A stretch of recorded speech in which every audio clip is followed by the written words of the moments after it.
Good morning, friends and family. Today, I want to speak to you briefly about basketball, or something somewhat related to basketball. Before I begin, I have a question for you.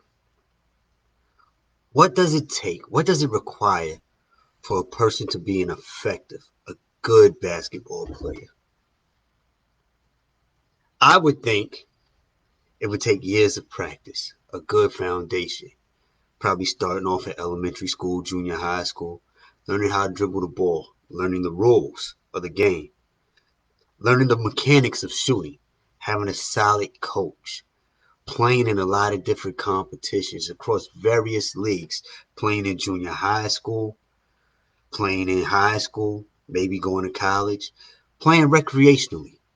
To be one of the better performers in the sport, you have to put in a significant amount of time playing the game and committing yourself to the training, to reviewing the playbook, to watching the game tapes, to the conditioning.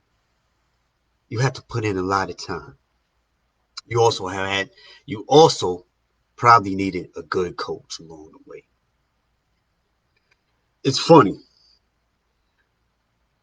A lot of people like basketball.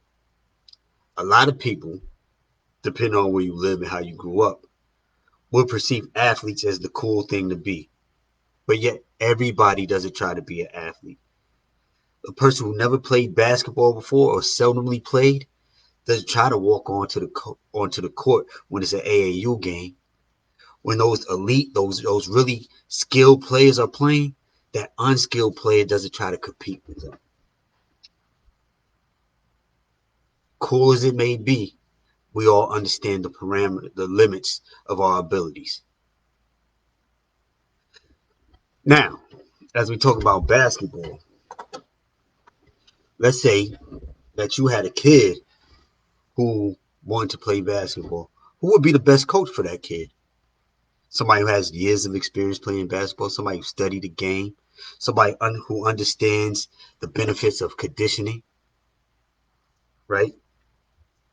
Now let's parlay this. Why is it in recent years people will sit back and try to engage in academic discussions, but they don't have the necessary foundation? We recognize you need a foundation for basketball, but when it comes to academic and intellectual debates, there's also a level of training, education, and conditioning and some fundamental rules that you should have to follow. You don't just jump into the discussion when you've never read a book. You don't just jump into a debate when you're not really familiar with the topic. You don't just jump into a debate if you haven't been exercising your critical thinking skills, if you don't understand what makes a thing credible, if you don't understand what an individual's credentials are. Yet for some reason, we will limit ourselves when it comes to athletic pursuits. But when it comes to academic challenges, academic pursuits, it's like we're all experts. That doesn't make sense. Not only that, not only are we only acting like we're experts, a lot of us will try to take people under our wings. And oftentimes, we're not qualified to try to train those individuals. And we're doing a disservice to ourselves as well as to that individual. Let's think about that for a second. I'm not here to try to tell anybody to dumb it down or that they're not educated or that they're not intelligent. Intelligence has many levels. But what I am encouraging anybody watching this to do is sit back for a second, humble yourself. Maybe, just maybe, you're not qualified to speak on a topic. Maybe you're the student and not the teacher. And that's all I have to say about this today. Let me know what you think. Y'all have a good day. Stay safe out there. Peace.